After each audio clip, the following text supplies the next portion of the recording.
There is a new study. It says that marijuana use is at historically high levels nationwide, but here in Denver, sales actually continue to drop. 9 News reporter Evan Krugel uncovers those stats and what it can mean big picture. What's happening with this? Yeah, big deal here. The industry, obviously only a decade old, but marijuana sales have now dropped for 3 straight years here in Denver, marking the first time that's happened since legalization. And as those numbers continue to fall, businesses are worried not just about their bottom line, but about the community impact as well. To survive in the marijuana industry, you have to keep more than just your customers a mile high.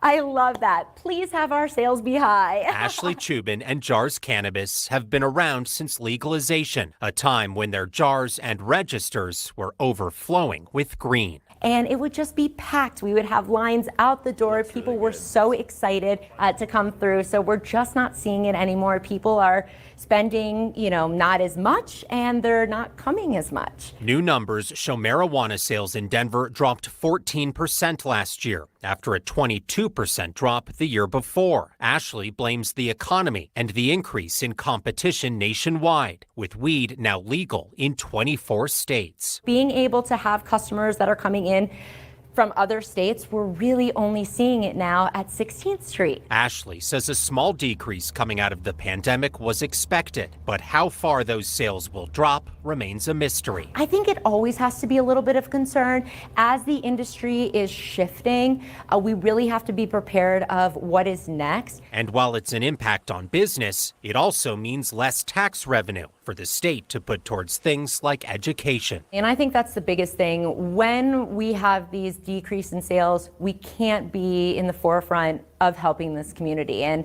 that's a huge thing that our money has been able to do good for. And it's not just Denver dealing with this. Statewide numbers were down about 14% last year as well, falling to the lowest point we've seen since 2017.